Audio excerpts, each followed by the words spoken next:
This story is titled, My Girlfriend Still Wears a Necklace Her Ex Gave Her and Says It's Just Sentimental, But It Bothers Me. I never thought something as small as a necklace could eat away at me. But it did. When I met Laura, I was convinced I had found the love of my life. She was 38, graceful in a way that seemed effortless, with a quiet depth to her that made every conversation feel meaningful. I was 41, a man who had seen enough heartbreak to know that love wasn't always easy. But with Laura, it felt different. It felt safe. Or at least, I thought it was. The necklace wasn't something I noticed right away. She wore it tucked beneath her collar, just a thin silver chain with a small pendant. At first, I assumed it was something she had always worn, a childhood keepsake, a gift from a relative. But one night, as we lay together in the quiet dark, I reached for it absent-mindedly, letting the pendant rest in my palm. It was a simple silver locket, heart-shaped, slightly worn from years of use. I smiled. This is nice. Where did you get it? She hesitated, just for a moment. Then she said, It was a gift. From who? She turned onto her side, away from me. A long time ago. Something in the way she said it made my stomach twist. I didn't press that night, but once I noticed the necklace, I couldn't unsee it. She never took it off. Not when she showered. Not when she slept. It was always there, resting against her skin like a secret she wasn't ready to share. Days passed. Weeks. The unspoken words between us grew heavier. Finally, I asked her again, gently, carefully. Laura, that necklace you wear, it means something to you, doesn't it? She looked at me then, her blue eyes unreadable. Yes. Who gave it to you? She exhaled slowly. My ex. The words hit me like a cold wind. I forced a smile. You still wear it? She nodded. It's sentimental. The air between us thickened. I didn't know what to say. I wasn't a jealous man. I had been in relationships before. I understood that people carried their pasts with them. But this felt different. She wasn't just carrying memories. She was wearing them. I tried to brush it off, told myself I was overthinking. But at night, when she lay beside me, I could feel the cold press of that pendant against my arm. A reminder that someone, still lingered in her heart. And then one evening, I saw something that made my blood run cold. We were at a restaurant, celebrating her birthday. She looked beautiful, laughing over a glass of wine. I loved watching her like that, carefree, happy. But as she reached for her phone, the screen lit up. A message, from a name I didn't recognize. And the words that made my stomach drop. Thinking of you today. Hope you're well.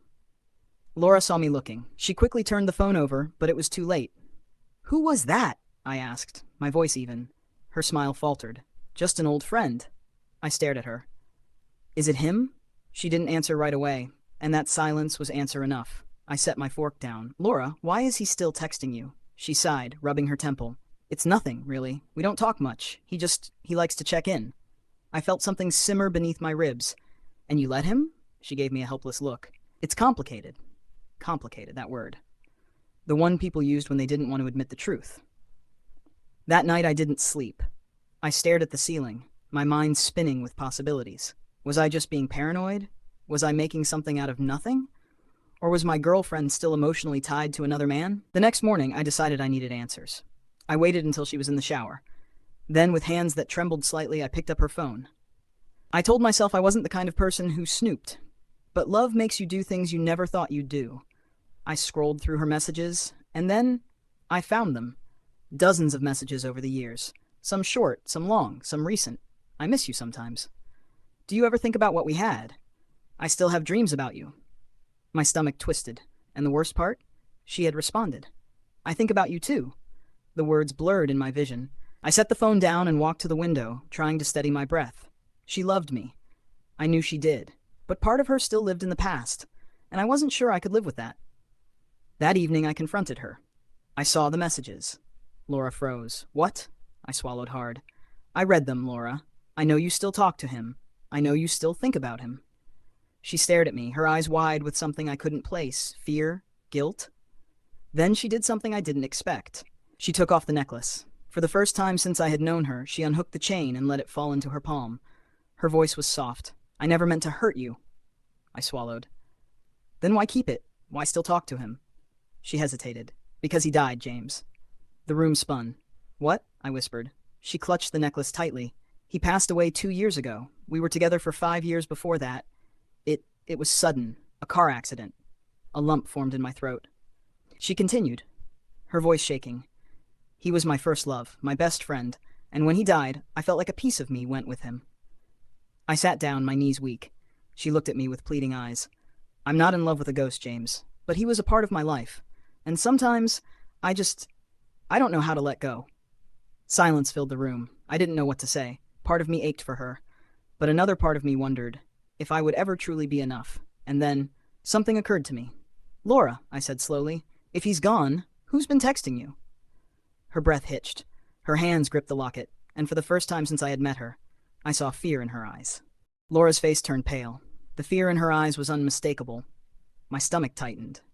Laura, I said carefully, who's been texting you? She opened her mouth, then closed it. Her fingers trembled as she clutched the necklace, her breath coming in uneven gasps. I stepped closer. Laura. Her voice was barely a whisper. I don't know. The words sent a chill through me. I grabbed her phone from the table, my hands unsteady as I scrolled back through the messages. The texts had been coming for months, sporadic, never too revealing, but always intimate. Someone reminiscing, someone who knew her, someone who knew them. But you said he died, I muttered. She nodded, her lips pressed into a thin line. I was at his funeral, James. I saw him. My blood ran cold. I looked at the messages again. Something felt off. The words, they weren't his. The way they were written, the tone, too distant, too formal. I scrolled further back.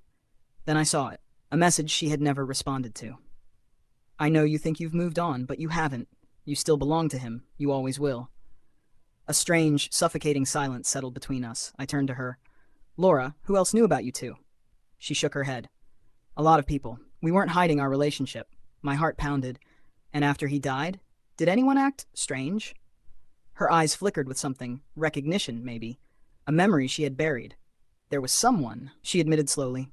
His brother, Adam. A sharp jolt ran through me. His brother, she nodded. He never liked me. He always said I was a distraction, that I made his brother weak. Her voice trembled. After the funeral, he told me I should disappear, that I had no right to grieve. A sick feeling churned in my gut. What if it's him, I said. What if he's the one sending these messages? Laura's breath hitched. But why? I didn't know, but something about it felt wrong. Then, a new message flashed across her phone screen. You should have let him go. My heart nearly stopped. Laura gasped, her hand flying to her mouth. Oh my God. I turned off the phone and grabbed her shoulders. We need to go to the police. She hesitated. James, what if we're overreacting?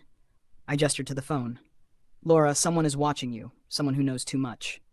My voice hardened, and they don't want you moving on. Tears welled in her eyes, but she nodded. We drove in silence, the weight of it all pressing down on us. When we reached the police station, an officer took our statement. He asked for Laura's phone and promised to trace the messages. And then, as we were leaving, the officer frowned. You said his brother's name was Adam? Laura nodded. The officer exchanged a look with his partner, then turned back to us. Adam Holloway? Yes, she said. Why?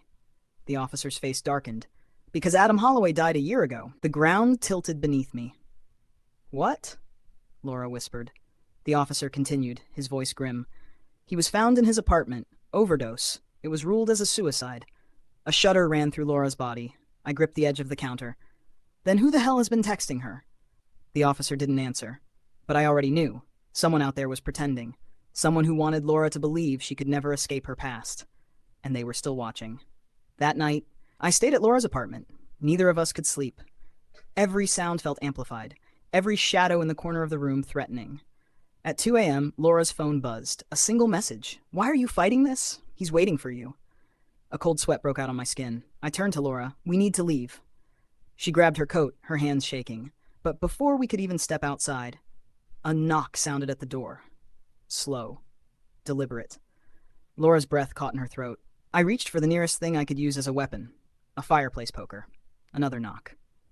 I took a deep breath and moved toward the door. My heart pounded so hard I could hear it in my ears. I unlocked the door and threw it open. No one was there. Only an envelope on the ground. I bent down, my fingers trembling as I picked it up. Inside was a single Polaroid picture of Laura, taken from outside her window. My vision blurred with rage. I turned, slamming the door shut. This isn't over, I said. Laura's face was ghostly pale. James, I don't think it ever was. And deep down, I knew she was right. If this story resonated with you, don't forget to like, comment, and subscribe. Let me know, what would you have done in James's place?